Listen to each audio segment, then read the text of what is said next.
Hey, Mark, welcome back to the show. It's great to see you again. It is great to be back on with you because we're going to talk sales, right? We're going to talk that thing that we love to do.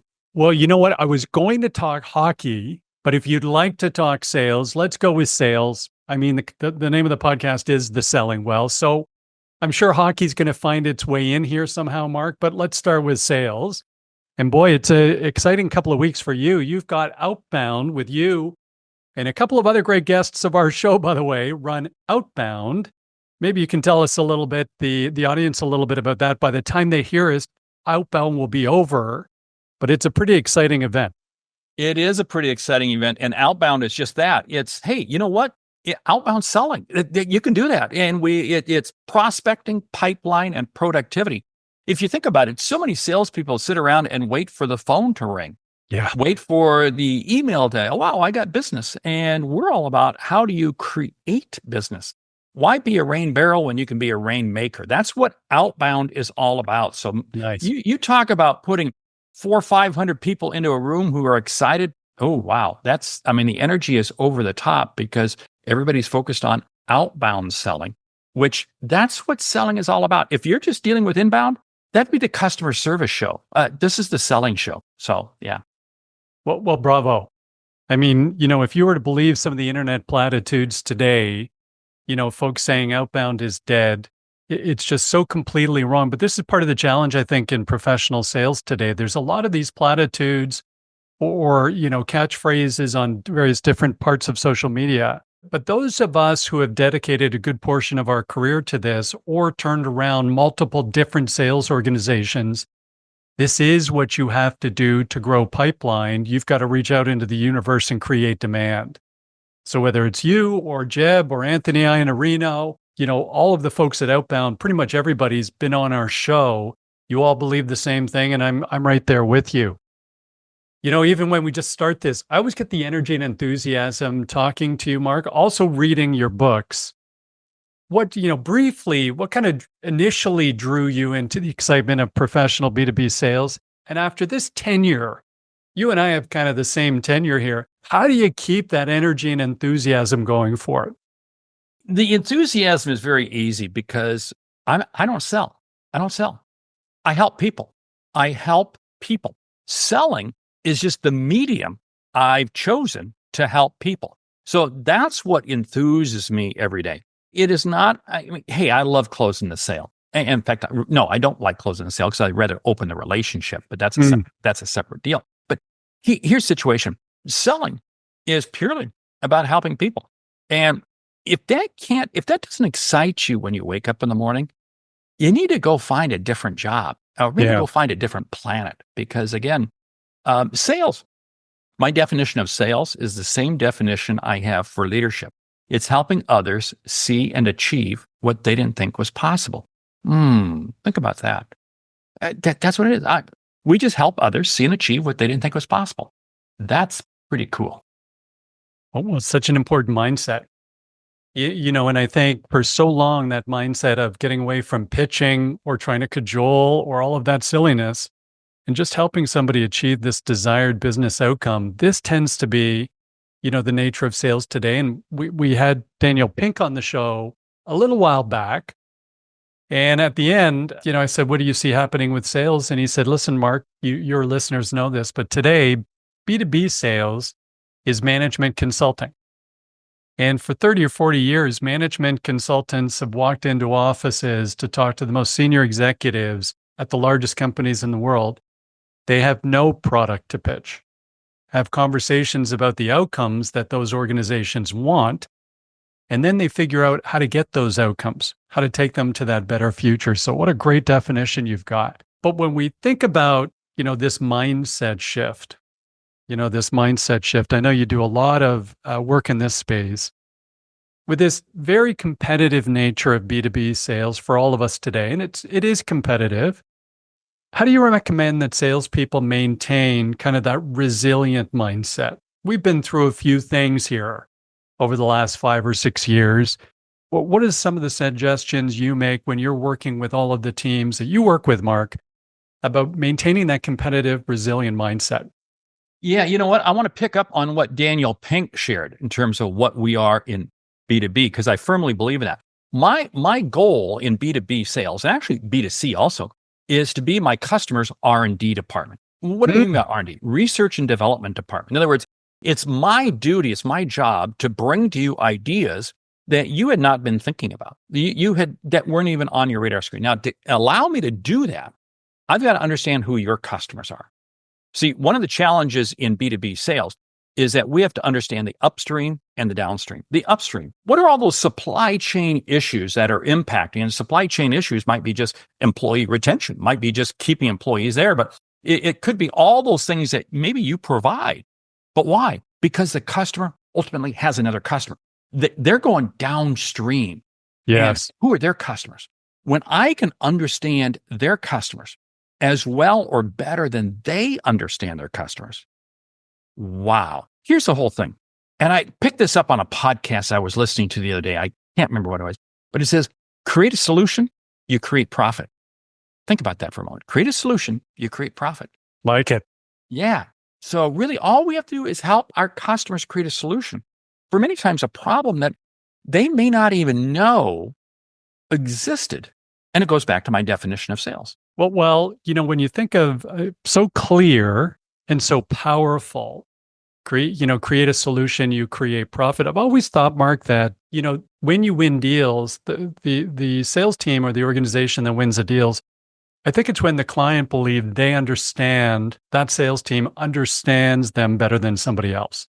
And there's that, that need, all of us need to be heard and understood and all of those kind of good things. But there's almost no limit on the level of customer intimacy that we can all try and get to, that we want to get to. The more we understand that individual we're reaching out to, the issues, the challenges, the goals, the objectives, their professional needs and wants, their personal needs and wants, the better off we're going to be.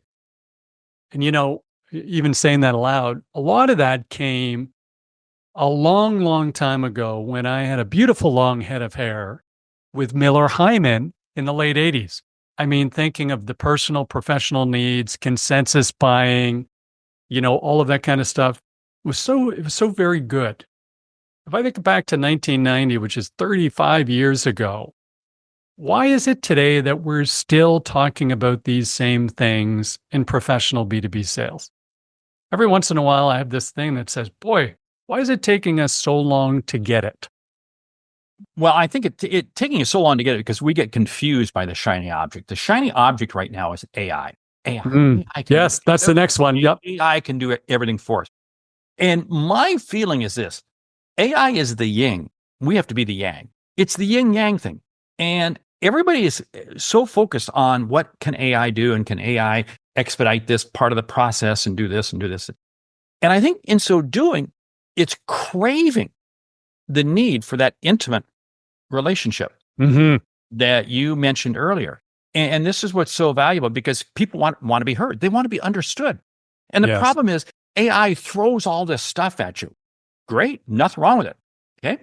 And by the way, nobody will be replaced by AI. They will be replaced by somebody who is using AI. Okay. Yes. Back to the show. Back to the show. We get all this AI stuff and we don't know how to do with it. The role of the salesperson is not only is it that consultant, as Daniel Pink was talking about, but I think we are becoming the D person, the D. Now, the D is not the letter D. The D is in DE, as in we have to de-educate the customer. Stop and think about what this means. What this means is very simply is that the customer is engaging the salesperson further and further downstream in terms of where they are in the sales process. Every study has shown that. That's nothing new. What's happening is the customer is developing all these opinions. They're developing all these views. And they, as a result, feel that they know what their issue is. But the problem is they don't. They don't really know. So we, the salesperson, has to come in and de-educate the customer. That's not telling them they're stupid, but that's allowing them to see a different light, a different perspective, a different view. And we don't do this by preaching at them. We don't do this by developing a presentation and showing it to them. We get it by asking them questions. Yeah, talking to them. Yes, because when we take the time, and this goes back what Daniel Pink was talking about, The consultants. I mean, I remember when I was in corporate America, there were two consulting groups that we worked with a lot, and they would come in, and all they did was come in with questions. And it seems like every time they left my office with another 7-digit deal. Wow. Right. Amazing. Amazing. Yeah. Yeah. Yeah. See, we have to become better at asking questions to de-educate the customer, to now allow them to be open and receptive to new questions we're going to ask that are going to get them believing and perceiving. Because here's the whole thing. It doesn't matter what we believe is right for the customer. Totally irrelevant. It's what the customer perceives. Now, remember, I didn't say believe. It's what they perceive. Because I may believe something, but I don't perceive it. I just can't see how this actually happens. And Well, that's where we have to get to with customers. so on the first point, this de-educate, I'm a good example of this. I think people can be more informed, but that doesn't mean they're better informed. And so I'm a good example of this with my health. So I'll read, something will happen to me, get a little spot on my face. I'll go on the internet. I'm more informed. I've got lots of pages telling me that spot on my face is disaster coming, until I get in and have a conversation with my doctor who says, "Oh, that's called basal cancer." I said, "Cancer?" He said, "It's meaningless. It's nothing." He said, "You'll just take it off with a little bit of a small scalpel." So this difference, I think a lot of stuff online scared a lot of people. Easy one on everybody can relate to medical information. You're more informed, but you're not better informed, because you need somebody with experience and expertise to take all that data and say, how does it actually apply to you? So this de-educate, I love. The questions to get there, I absolutely love as well. So I think that's this critical opportunity for all of us out there in terms of, those of us in professional sales, just continually, almost relentlessly figuring out, how do we help the folks that we're working with? And it all comes down to questions. When you're working with sales teams today, by the way, how do you help them craft those questions? I know you do lots of sales training and you've worked with thousands of salespeople. How is it you help them craft, let's call it, those discovery questions that have most impact? Yeah, here's the whole thing, and I'm glad you brought up the term discovery, because so many salespeople, what they do is they want to race through the discovery part of sales call to get to the close. And I go, slow down, slow down. If we would deepen and lengthen the discovery process, we would shorten the close. I mean, the reason so many salespeople can't close deals, yes, is because they didn't do a good enough job in the discovery phase. Okay, so the discovery phase. What I love doing is this, and this works in B2B.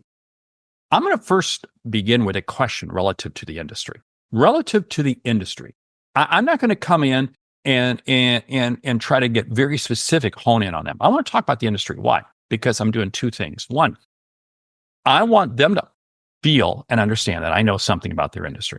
This isn't my first rodeo. Two, by getting them talking about the industry, it begins to get them a little more comfortable and a little more relaxed. If I were to come to you and say, your baby's ugly, you're going to get pretty defensive. That's right. But if I come to you first and start talking about babies in general, then I can begin to get you to realize that I'm not saying your baby's ugly. No, but you get the point. And so what I'm doing is I'm starting off with the industry, but here's the key thing. And this is where the magic begins to happen. And this is where so many discovery calls, discovery processes, discovery meetings break down. People come in with this predetermined list of questions that they want to get through. 1 through 12. We're going to get through all 12. When we have all 12 answered, we're done. I go, forget it. I could care less. I never want to leave a meeting with all my questions answered. Whoa, hold on. What did the salesperson just say? The salesperson just said, I never want to leave a meeting with all my questions answered. Because why? Because I want to get to that first 1 or 2 questions. And we wind up spending our entire time right there. Because here's the whole thing. And this is what makes a discovery call worthwhile. I ask you a question. You share with me a response. And I just ask you a follow-up question on that. Here's something you can take to the bank. Short questions will get you long answers. Long questions will get you short answers. Ah. Right? I mean, how many times have you been talking to somebody and they drone on and on and on, and somewhere in the middle, there's a question that they're asking, but huh? You have no clue what they were really asking. But if I ask you a question, you shared me something. I say, can you explain more? Could you give me an example? Yeah. That's a short question that gets you a long answer. And what I'm doing is this. I'm getting you to believe that, hi, Ashley, I'm listening. I'm listening. Gee, that's a unique, that's something unique for salespeople. But if I can listen, then I'm hearing things and I'm hearing things. Two, I'm asking you a question. So I'm inviting you to go deeper. When you go deeper, this is when you really begin to uncover. There's a simple number. It's the number 7. Remember the 7 degrees of separation? Okay, that's Yes. gone away because the internet is now 1 degree of separation. But I believe if I can go 7 layers deep, it's amazing how much I'm going to know about your business because you're just going to share it with me.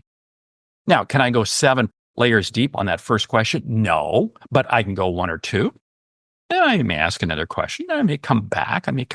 But the more I probe, it's a little bit like peeling an onion. If I have an onion and I don't eat the whole onion, I peel off all that skin to Yeah. get down to, I don't know what they call the part that you actually eat. I don't like onions, but you get that part that you actually eat. That's what we're doing. That's what we're doing. And too many salespeople don't want to peel the onion. They just want to try to get through to the close. So my whole idea of you as a salesperson in preparing is you simply ask, you have 1 or 2 questions ready about the industry. And then you begin to drill down from there. Hey, how does that pertain to you? How are you responding to that? Because they will automatically begin taking you to their individual needs, their individual organization. And what I'm listening for is this. I'm listening for a key response. The key response is this. When you, the customer, begin sharing with me proprietary information. What's proprietary information? That's information not known publicly. Mm-hmm. When you begin sharing with me information that's not known publicly, you now trust me. You have a level of confidence in me. Yeah. Boom, boom. That's huge because in the discovery phase, I cannot move out of the discovery phase until I have created a level of trust and confidence with you. Otherwise, the deal is never going to close, period.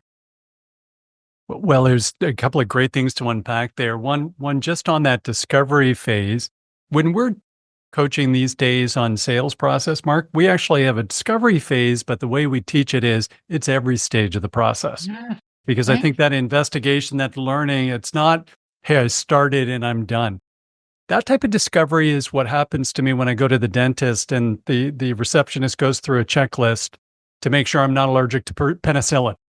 They've got a checklist and then they're done. She doesn't know. She doesn't care. There's no authentic curiosity. But I like this alignment of the 7 layers down on the onion. Again, a few months back, we had a great guy on the podcast. Somebody you should put on your podcast as well. A guy named Oscar Trimboli. Okay. I'm going to reach out to him. How to listen. And in the podcast, Oscar shared that we can think at 900 words a minute, but we can only speak at 125, the average person. We think at 900 words a minute, we speak at 125, which almost perfectly aligns with your 7 layers, because we actually only get 1/7 of the stuff in our head out. So when we do something like you suggested, a multiplier question, tell me more. Can you give me an example? And what else? People have more to share. They never get it all out. And so if you can build that trust so that when you're in discovery, asking great questions, you get authentic answers, I think you're in this beautiful position. I do think, though, and you coach a lot of these people, so do I think young people doing prospecting have difficulty building that trust. So I'm willing to open up. If you called me, wanted to know what's going on with my business from an entrepreneurial perspective and ask questions, I'm going to open the kimono, tell you everything. But if somebody calls me and I can tell they're young, they're uneducated, they don't understand my business, they're kind of pitching, you've got to build that trust to get authentic answers to any form of questions, but particularly discovery questions. How do you coach your students on that? Yeah, several different things you got to realize. First of all, it's only a conversation. Okay, it's all what happens so many times is young salespeople, not just young, we all do. We Yeah. place way too much emphasis on every call. This has got to be the perfect call. Michael Jordan, I still believe he's the greatest NBA player of the game. He made the comment. He said, "I lost more games than I've won." Now stop and Yes. think about that. I've lost more games than I've won, and you got to kind of put that in perspective. It's just a conversation. Dial down. When you come across human, it is amazing at how much more receptive people are. Yes. Two, allow them to bring out their personality.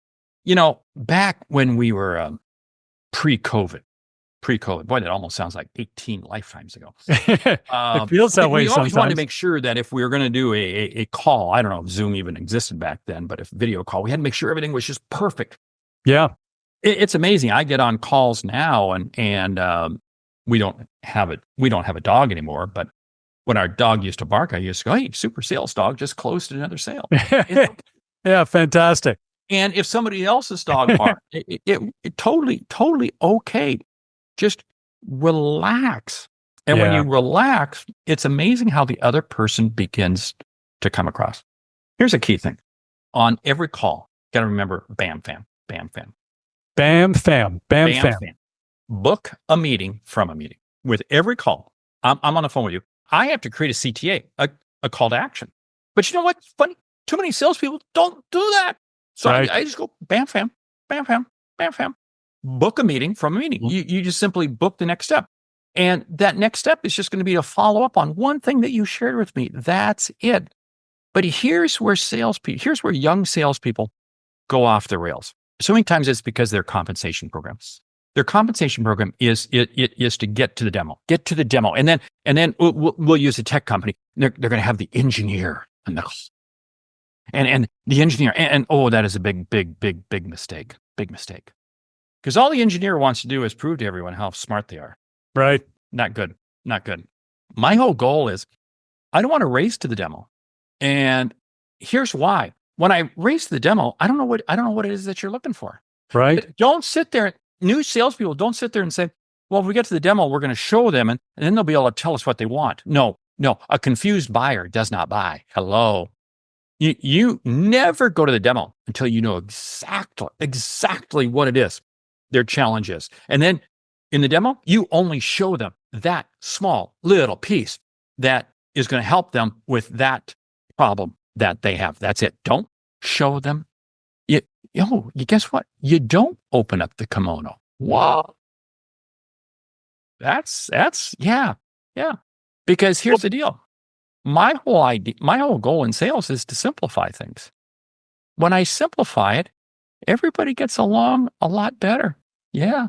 So it's I'm smiling ear to ear. Those of you watching YouTube will see this, but what percentage of Excel do you think we actually use? 1%. 1%. Right. Yeah. Right. Yeah. Way back in MBA school, I couldn't believe what that thing can do. It's a relational database. Everybody uses somewhere between 1% and 3% of it. Right. Imagine if we tried to demo Excel and showed Solver and all of it. People would just go, oh my goodness, what do people use it for? I want to do a personal budget. I want to do a P&L. Right. I want to do basic math equations. So it's such good counsel in terms of, hey, I love this idea. Just have a conversation. Be you. Now, be the best version of you. Don't be the grumpy and tired and hungry Mark Cox. Let's try and be the well-caffeinated, well-fed Mark Cox. There you go. We've got product placement there for Starbucks. So I absolutely love that idea. And then take confidence that you're well prepared for a call. So you know who you're reaching out to, the business they're in, the industry they're in. Psychologically, I think those things give us a little more confidence, particularly when we're new to sales, that we've maybe earned the right. And I always like trying to add a little bit of a point of data into a question. So do I have some industry research on their industry? Do I have a couple of data points that might be helpful? Can I identify the top 3 trends going on in their industry so that I could say, hey, listen, are these things, are these things affecting your business, or how are they impacting your business? At least cut a little bit of the Cialdini. There's a little reciprocity in place because I've done some work for the call and they'll acknowledge it in some way. They're not going to give me a sale or guarantee the call to action, but they might give me a couple of minutes more on the call or have a more authentic call. Hey, So key. Yeah. So key what you shared there, because that's what AI can do for us. Think about yes, this. I can use AI. Hey, what are the yeah, challenges the industry is facing and so forth? Now, this is what's beautiful. The tighter our ICP, our ideal customer profile, and the tighter the lane with which we prospect in, the more information we're going to know about the industry, the better off we are going to be. But still, AI, that's the beauty of AI. It can do yes, so much. That any salesperson who goes into a sales call today unprepared is stupid. yeah. Because it's all right there. Just with a couple keystrokes, I can get the answers I'm looking for. Ow. Mark, I did it this morning. I had a sales call with a new executive, new CRO, with an existing client of ours, but I was meeting the individual for the first time. And I know my questions that I'd like to ask, so I've written them out. And then I just went through the exercise over a nice cup of coffee and had the right prompts for AI. So we use a customized chat GPT. They know us, they know the book, they know our podcast. The questions it spat back out in 2 minutes were better than mine. So took it and just added to it. There were a couple of real nuggets there, and it's effortless. So everybody listening, please jump in. Please jump into your tools with AI. So Mark, we're going to be this will go live about 3 weeks after your keynote presentation at Outbound, and you're one of a handful of sales thought leaders in the entire world invited to participate with Jeb Blunt and Anthony Iannarino and Bryn Tillman's at that one, I think. Some great people. They've all been on the show. Jeb's scheduled on the show. We've had some scheduling issues. Do you want to share a little bit about the theme of what you're going to be speaking to? Because I guess you'll all have your own kind of specific topics and themes. Any nuggets you want to share, knowing it's already out in the public domain by the time this goes live? Yeah, here's what I'm talking about, and it resonates with anybody and everybody. First of all, if we have the ability to help someone, we owe it to them to reach out to them. That's what prospecting is all about. Nice. Okay. If I have the ability, and I love to set this up by saying, if I have problems, and trust me, ask my kids, they will tell you, Dad has a lot of problems. And I knew that you, Mark, could help me. I would want you to reach out to me. And if I found out later that you did not reach out to me, you could have helped me, I'd be disappointed. You see, really what we're doing is we're doing our prospects, our leads, our customers a service by reaching out to them. That to me takes all hesitation away. It's no longer a cold call. What I'm going to be talking about is, how do you really determine your ICP? How do you get very tight? I have a series of 9 criteria that I'm nice. 9 criteria that you got to really, and if a lead comes into me, if they don't check off at least 6 of those after that first call, that first inquiry, I don't go any further with them. I don't go any further with them. In fact, I typically look for 7 or 8. And some of the things are they in an industry that I'm familiar with? Are they in an industry that I work with? Mm-hmm. Do they appear to have challenges that I've helped people with before? In other words, they may be in an industry, but they're coming to me with an HR problem. I don't do HR. So guess what? So, and 3 is the level of person that is talking to me. Are they very similar in nature to other people I have talked to and have completed deals with? So anyway, so there's 9 criteria that I go through. Now, what's very interesting is I'm a strange duck. I'm a little bit weird in that I'll still take the phone call. I'll still set up a phone call with you, even if I think you may only get to 4 or 5. What I'm doing is I'm doing it for one reason. I'm going to refer you to somebody else. Right. I'm going to refer you to somebody else. And this is the beautiful thing. When I refer you to somebody else, I've made two sales. I've made two sales because you, the customer, you the lead, okay, didn't work out. So I referred you to somebody else. I still made you happy. Hey, guess what? My whole goal is to help people, right? Impact and influence people. So I was able to influence you. Two, the person I referred loves me.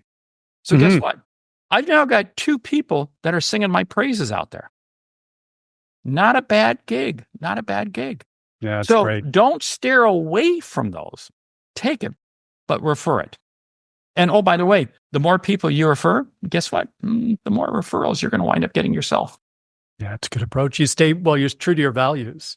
Your Yes. values are, hey, I'm in this because I want to have impact and help people.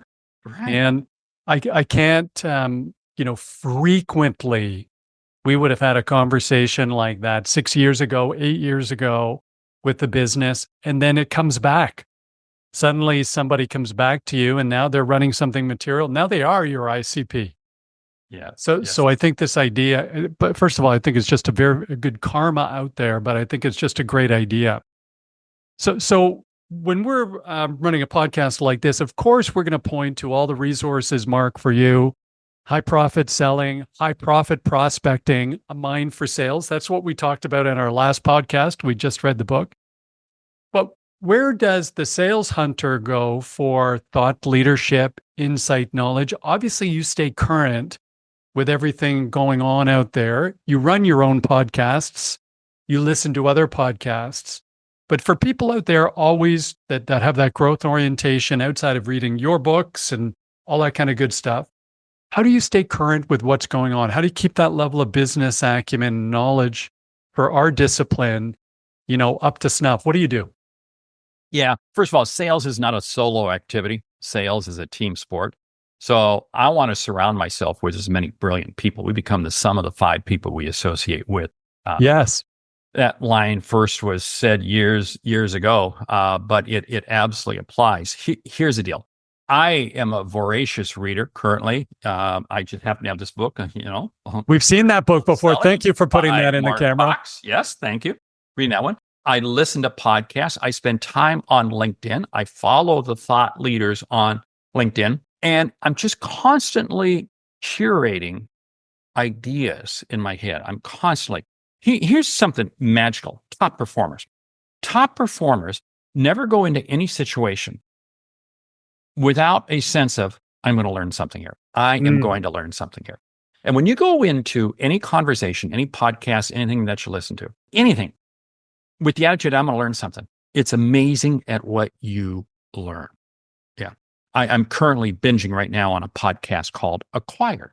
Acquired. Acquire. It- Acquired. And it's by two tech guys, one out of Seattle, one out of San Francisco. And they do 3, 4, 5 hour podcasts on various companies. Wow. NVIDIA, Microsoft, Amazon, venture capitalists, PE firms. It's mind blowing, but I love it because it just challenges my thinking. Some of them it's pretty deep, very deep thinking, but I love that. And I go into it with the idea that I'm going to learn something. Same thing with books, same thing. Average people will sit there and say, I don't want to read this book. I don't want to do this. I don't want to do this because there's nothing to learn here. That's why they're average people. Yeah. That's why they're average. I got to tell one short story. Please. He has since passed away. Charlie Munger. Charlie Munger was, Berkshire Hathaway, Warren Buffett's sidekick. He just passed away not even a year ago at the age of 99. About 10 years ago, I was watching an interview of him, Warren Buffett, and Bill Gates by Becky Quick. And Becky Quick of CNBC was asking the three of them, what books are you reading right now? And I couldn't remember what Warren Buffett and Bill Gates said, but Charlie Munger, probably at the age of 90, 91 at the time, made a comment, says, I'm reading a couple books on electrical engineering. And Becky Quick stopped and said, excuse me? He said, Yeah. yes, electrical engineering. She said, why? She said, well, I don't feel I've ever learned enough about electrical engineering. So I figured I better learn now. This is a gentleman who's 91 years of age, worth billions. He'd have every reason to say, screw it, I'm done reading. Oh, that was a wake-up call. When I caught that interview years ago, that was a wake-up call. See, that was something I learned. Yeah. Everything you participate in, if you're a top performer, you will learn something. Like this podcast. You listen to the Selling Well podcast. You come away with it. What's the idea? And it may not be a direct idea. It may be an indirect idea. In other words, something you say, you say, or one of your guests says, and you go, wait a minute, hold it. I'm going to apply that this way. Boom, the yin and the yang. I've never run one of these where I didn't learn something. The truth of it is, the joy of this podcast, you know this, but the joy of this podcast is you and I book time. I know, 3 weeks ago, we've got to do this. I've got to read what you've written. So there's now I got this time limit. I got to get through it. And I'll be honest with you, maybe 5-6 years ago, I remember meeting, the first few guests, I'd read some books and I was a little judgmental of books. And I get, I had a little bit of that sort of attitude about me to a certain extent. And then I talk to this person on a podcast and go, oh my God, they have so much wisdom to share. And that judgment dissipated. And now I love reading everyone's book because there's something in there for if you want to find the learning, there's amazing learning.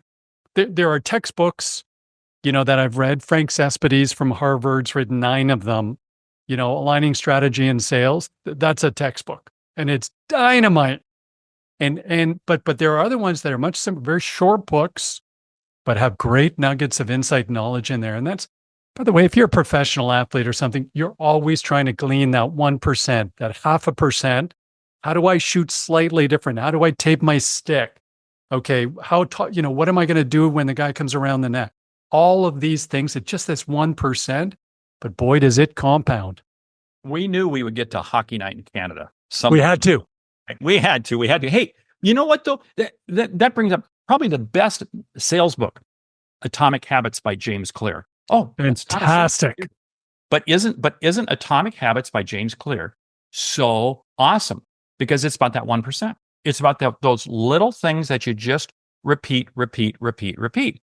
And it's amazing at how success comes from doing the little things repeatedly well. Super well. James Clear, Atomic Habits, British racing team, had never won a Tour de France, never even placed. And they go in and say 9 different things. We're going to just try and improve like literally 0.5%. The cleanliness of the bike, how, the hygiene of the riders while they're training, like tiny things. Doesn't mean you have to work out 5 times as much. Suddenly they start to get world champions. James Clear, if you're listening, you're one of a handful of people I couldn't get on this podcast. Almost everybody else has said yes. So James Clear, we've named your book. Please do us a favor, join the podcast. But before you go on the Selling Well podcast, you got to come on the Sales Hunter podcast. Of course you do. Because I brought your name up first. It's a team effort here. We're sending them right over, Mark. I love it. So team, today we've talked about some great things, and you're going to see in the show notes the link to Mark's fantastic books, which I've read: Mind for Sales, High Profit Selling, High Profit Prospecting, on which Mark is an expert. Those of you who are joining him at Outbound next week, have a fantastic time. Those of you who aren't, Mark, how do folks get in touch with you to learn more about you? Yeah, the best way is thesaleshunter.com. That's where the website is. That's where everything starts there. People always ask me, so you're known as the Sales Hunter. What was your name before you changed it? That's my last name, my entire life. You got it with it, right? Anyway, yeah, thesaleshunter.com. There's a podcast by the same name. LinkedIn. I'm out there on LinkedIn. Just type in Mark Hunter, the Sales Hunter. I have another podcast called Sales Logic. If you can't find me, something's wrong. I'm out. You can't find him. You shouldn't be in sales. No, there you go. Find him. He's everywhere. Team, all of those links will be in the podcast show notes today. We'd like to thank Mark. Mark, thank you so much for joining today. And team, we'd like to thank you for listening to the Selling Well podcast. We run this podcast to kind of be the mini MBA for B2B professional sales. And we think if we can help improve the performance and professionalism of B2B sales, that we can actually improve the lives of professional salespeople. That's what we want to do. So if you enjoyed today's podcast, please like and subscribe to it, because that's how we get great guests like Mark. Also, please know we love constructive criticism. We know we can get better at doing this and make it even more valuable to you. So if you have an idea or two, please send it to Mark Cox at inthefunnel.com. Mark Cox at inthefunnel.com. That's my personal email that I check, and we respond to every idea we get. And again, we love constructive criticism. So thanks for sending your advice. We'd like to wish everybody a great couple of weeks, and we're going to see you next week on the Selling Well podcast.